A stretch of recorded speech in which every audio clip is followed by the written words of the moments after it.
ஒரு ஏசிபி வந்து கேட்ல, பெரியார் யூனிவர்சிட்டி கேட்ல ஒரு வைஸ் சான்சலரை போலீஸ் ஜீப்ல ஏத்திக்கிட்டு, அவ்வளவு மாணவர்கள் படிக்கக்கூடிய இடத்துல போலீஸ் ஜீப்ல ஏத்திக்கிட்டு 4 மணி நேரம் போனா என்ன அர்த்தம்? அதனாலதான் இன்னைக்கு நாங்க உள்துறை அமைச்சர் அமித்ஷாஜி அவர்கள் கடிதம் எழுதுறோம். மாநிலத்தினுடைய டிஜிபி மீது நடவடிக்கை கோருகின்றோம். சேலம் போலீஸ் கமிஷனரின் மீது நடவடிக்கை கோருகின்றோம். என்எச்ஆர்சிக்கு சூமோட்டோவாக பாரதிய ஜனதா கட்சி நாங்கள் கம்ப்ளைண்ட் கொடுக்கிறோம். National human rights commission. காவல்துறை புரிந்து கொள்ள வேண்டும். ஏதோ நாம் ஒரு திமுக ஆட்சி கீழே இருக்கோம், தண்ணியில்லா காட்டுக்கு மாத்திடுவாங்க. ஏன்னா இவங்களுடைய ரெக்கார்டு யூபிஎஸ்சிக்கு போய் தான் வரணும். இவங்க ஒரு டிரான்ஸ்பருக்கு போகும்போது, இவங்க ஒரு டிரான்ஸ்பர் என்றால் ப்ரொமோஷன் கம் டிரான்ஸ்பர் போகும் பொழுது யூபிஎஸ்சிக்கு போய் தான் வரணும். டிஜிபி செலக்ஷன் யூபிஎஸ்சிக்கு போய் தான் வரணும். அதனால் காவல்துறை அதிகாரிகள் நீங்க யாரை வேணாலும் பிடிப்போம், என்ன வேணாலும் பண்ணுவோம், ஜீப்ல ஏத்துவோம், எஃப்ஐஆர் எங்க பாட்டுக்கு போடுவோம், ஒருத்தருடைய பேரை கெடுப்போம். ஏன்னா பொன்முடி என்கின்ற நபர் போன் பண்ணி அவரை வச்சு செய்யன்னு சொன்னாரு, அதனால வச்சு செய்வோம்னா எதுக்கு சார் யூனிஃபார்ம் போடுறேன்? யூனிஃபார்ம் கழட்டிட்டு வெளியே வந்து என்னை மாதிரி உட்காந்து பிரஸ்ல பேசுறேன். எதுக்கு சார் யூனிஃபார்ம் போடுறேன்? இந்த மாதிரி ஒரு மனுஷனுடைய 36 வருஷமா தமிழ்நாடு அக்ரிகல்ச்சர் யூனிவர்சிட்டியில ஒரு சம்பாதிச்ச பேரையெல்லாம் ஒரு 5 நிமிஷத்துல கெடுக்கிறதுக்கு தான் காவல்துறைக்கு அனுமதி கொடுத்திருக்காங்களா? அதுக்கு தான் உங்களுக்கு இந்த பவரா? அதுக்கு தான் சட்டமா? அதுக்கு தான் சிஆர்பிசியா? அதுக்கு தான் ஐபிசியா? வெக்கமா இல்லையா? சேலம் மாநகரத்துடைய கமிஷனருக்கு வெக்கமா இல்லையா? நான் இவ்வளவு சொல்றேன், இவ்வளவு டேட்டா கொடுக்கறேன், வீடியோ கொடுக்கறேன், இவ்வளவு இன்ஃபர்மேஷன் பாத்தீங்க. இல்ல போலீஸ் ஒண்ணு தப்புன்னு சொல்லிட்டேன், இல்ல போலீஸ் ஒரு டேட்டா தப்புன்னு சொல்லிட்டோம், இல்ல பியூட்டர் ஃபவுண்டேஷன் ஆளு ப்ரொஃபசர் இல்லைன்னு சொல்லட்டும், அது செக்ஷன் 8 கம்பெனி இல்லைன்னு சொல்லட்டும், 4:40க்கு அரெஸ்ட் ஆகலைன்னு சொல்லட்டும். சொல்றது ஒரே ஒரு குற்றச்சாட்டு என்னன்னா, இந்த போர்ட் ஆஃப் டைரக்டர்ஸ் வந்து எக்ஸ் அபிஷியோன்னு போடல, அவங்க பட் இண்டிவிஜுவல் நேம் இருக்கு அப்படிங்கறது அவங்களோட மெயின் குற்றச்சாட்டு.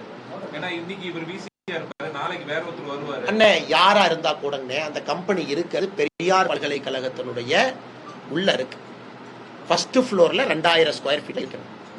4 பேருமே குடும்ப நபர்கள் இல்ல. ஜெகநாதன் மனைவி, ஜெகநாதன் மகள்னா 4 பேரும் கிடையாது. இப்ப it is known, it is acknowledge, நமக்கு தெரியும். இவங்க அந்த கம்பெனி ஆரம்பிக்கிறாங்கன்னா ப்ரொசீஜர் இருக்கு. இவர் ஆபீஸை டெமிட் பண்ணி போகும் பொழுது அதே கம்பெனியோட எடுத்துட்டு போனா அது குற்றம். வைஸ் சான்சலர் பதவி முடிஞ்சிருச்சு, இன்னொரு வைஸ் சான்சலர் வந்துட்டாரு.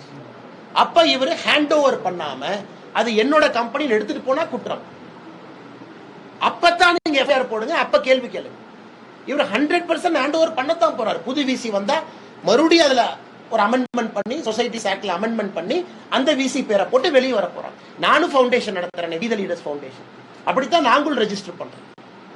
பெரியார் யூனிவர்சிட்டி வைஸ் சான்சலர் பேரு போட்டு ரெஜிஸ்டர் பண்ணீங்களா? ஓகே. செக் சைனிங்ல சில பிரச்சனை இருக்கும், இருக்கிற வரைக்கும் யார் சைன் போடுவாங்க, மாறி போனா யாரு போடுவாங்க, அது எல்லா ஃபவுண்டேஷன்ல இருக்கக்கூடிய நடைமுறை பிரச்சனை. இவர் டேர்ம் முடிஞ்சிருச்சு, கவர்னர் அவங்க இன்னொரு விசியா போட்டிருக்காங்க, அவரு வந்தாங்க, இவர் நான் கொடுக்க மாட்டேன்னு சொல்றாரு, குற்றம்.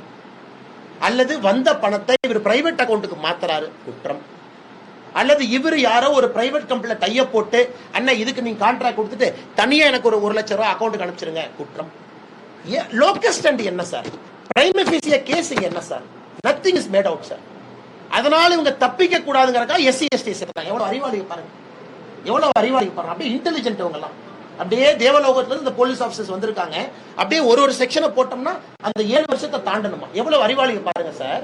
சுப்ரீம் கோர்ட் தெளிவா சொல்லுது, உங்களுடைய செக்ஷன் பனிஷ்மெண்ட் 7 வருஷத்துக்கு கீழ இருந்தா ஆட்டோமேட்டிக் பெயில்.